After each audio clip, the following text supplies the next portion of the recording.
You sit down at an upscale restaurant, expecting a quiet, refined culinary experience. That premium cut of raw tuna passed through a supply chain born in a stadium, surrounded by thousands of screaming religious fanatics. When Reverend Sun Myung Moon arrived in the United States in 1971, he brought a bold theological claim. He taught that Jesus Christ had failed to complete his divine mission due to the crucifixion, and that Moon himself was the new Messiah, sent to finish the job. His message resonated with terrifying efficiency.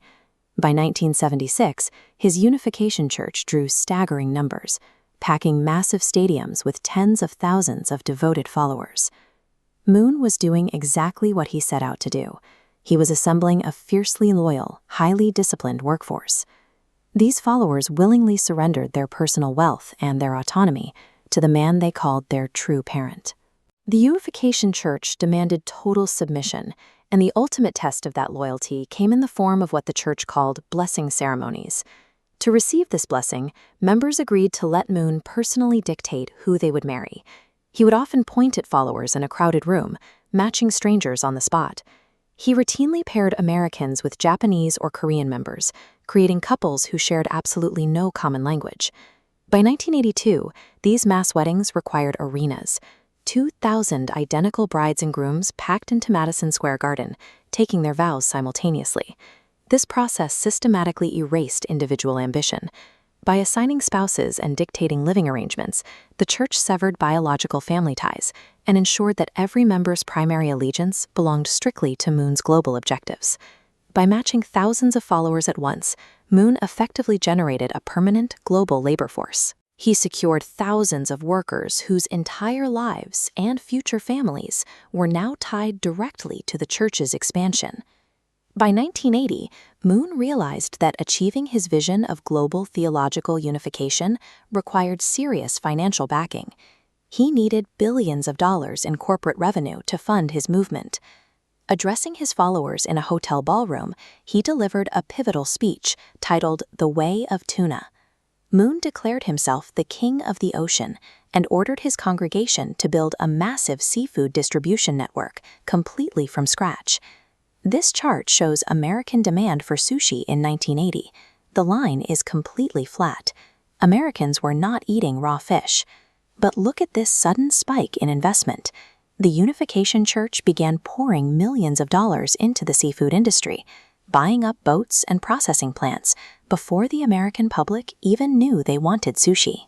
The U.S. government had recently imposed a 200 nautical mile exclusive economic zone around the coast to keep foreign fishing fleets out. But Moon had a built-in loophole. Because he had mass-married Japanese church members to American citizens, those Japanese members could legally naturalize, bypass the restriction, and command the American fishing fleets. Moon weaponized religious devotion to execute a ruthless corporate strategy. By utilizing an unpaid labor force, he built a supply chain infrastructure that no normal, profit-driven business could afford to construct. The church dispatched its members to places like Gloucester, Massachusetts, and the freezing docks of Kodiak, Alaska. These sushi soldiers were often highly driven young people with zero maritime experience, taking to the dangerous, icy waters of the Atlantic and Pacific anyway. On land, the logistics were incredibly grueling.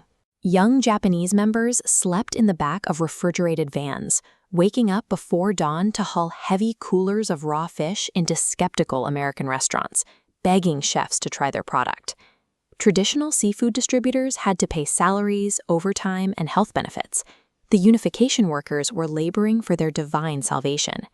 Because the labor was free, the church could operate its seafood business at a massive financial loss year after year. This zero labor cost model allowed them to outcompete all traditional seafood distributors. They supplied high-quality fish so cheaply and so consistently that restaurants had to put it on the menu just to compete. The sudden popularity of sushi in America was a market manufactured through religious zealotry and the massive application of unpaid labor.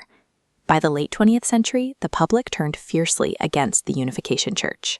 Parents accused the group of brainwashing their children, and protesters filled the streets denouncing the movement's political interference and cult-like behavior. This intense scrutiny eventually led to Moon's legal downfall. In 1982, he was found guilty of willfully filing false federal income tax returns and was sentenced to 18 months in a federal prison. This organizational tree shows the corporate structure of True World Foods. While the church itself faced public ruin and its leader sat in a prison cell, its corporate offshoot was quietly absorbing massive shares of the U.S. sushi supply chain, completely insulated from the scandal. The cult faced congressional investigations and societal rejection. Meanwhile, their seafood monopoly cemented itself as an untouchable, embedded pillar of the American food industry. Today, True World Foods operates over 20 distribution centers globally. They supply the vast majority of high-end sushi restaurants in the United States, pulling in hundreds of millions of dollars in annual revenue. Sun Myung Moon died in 2012. His physical absence did nothing to slow the momentum of the corporate empire he engineered. Diners sit at a high-end sushi bar and pay hundreds of dollars for a premium meal. They interact with a smiling chef and admire the pristine cuts of fish. They are completely disconnected from the grueling, unpaid sacrifices of the religious followers who built that exact supply chain. The refined luxury of modern American sushi is the invisible result of a religious movement that used a global seafood monopoly to fund its expansion.